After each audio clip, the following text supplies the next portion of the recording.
Oui, merci beaucoup. Cette manifestation, elle est très importante pour moi parce qu'il s'agit de soutenir l'éducation.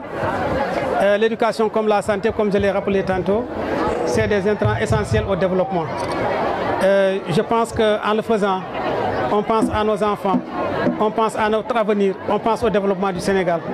C'est pourquoi, à chaque fois que nous sommes sollicités et que nous avons les moyens et l'opportunité de le faire, on le fait de gaieté de cœur. Je pense qu'aujourd'hui, en voyant l'ensemble de cette population se déplacer sous 40 degrés, rester là depuis 9 heures, voir les autorités, des ministres, des préfets, des sous-préfets, des maires, tous là présents, c'est assez significatif. Ça signifie que l'éducation et la formation est une priorité pour chacun d'entre nous dans son cœur. Et c'est pourquoi je voudrais encore une fois appeler le corps enseignant à soutenir les enfants, à les accompagner. Nous sommes ensemble, qu'ils sachent que derrière nous les soutenons. C'est ça que je voulais dire. Vous leur avez remis quoi? Alors ce que j'ai remis, c'est environ 24 appareils informatiques, 24 ordinateurs, dont 12 qui sont destinés à la commune de Ndendori, parce que c'était une sollicitation. Et le reste aux autres communes pour faire de la solidarité. Nous pensons que nous ne devons pas aller seuls. Pour faire un développement, il faut le faire de manière harmonisée. Je pense que le département est un cadre idéal pour assurer un développement dynamique, harmonieux et fécond d'une communauté. C'est dans ce sens-là que nous avons fait ce geste. Alors, l'école sénégalaise. Moi, je n'ai pas de doute que les enseignants sont des hommes d'intelligence, doués de bon sens et qui ont à chaque fois pu répondre présent quand c'est nécessaire et qui ont pu prendre les bonnes décisions quand c'est le moment.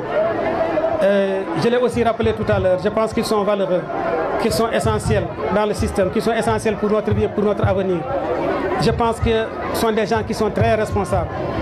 Je crois aussi que leurs sollicitations sont importantes. Mais d'un autre côté, je pense que le gouvernement a fait preuve de bonne volonté en train de faire de gros efforts. C'est pour cette raison que je demanderai de continuer le dialogue pour qu'il y ait la paix sociale, qu'il y ait de la tranquillité, qu'on puisse respecter le quantum horaire nécessaire pour la formation et une formation de qualité, comme ils le disent si bien dans le paquet. Et je suis convaincu que le Sénégal trouvera toujours les ressorts nécessaires pour aller de l'avant. Et j'espère qu'ils sont déjà dans cette dynamique. D'ici peu, nous allons nous tourner vers autre chose et les élèves vont continuer à étudier. Lorsqu'on n'est pas en bonne santé, on ne peut pas étudier. Donc ça, c'est essentiel et important.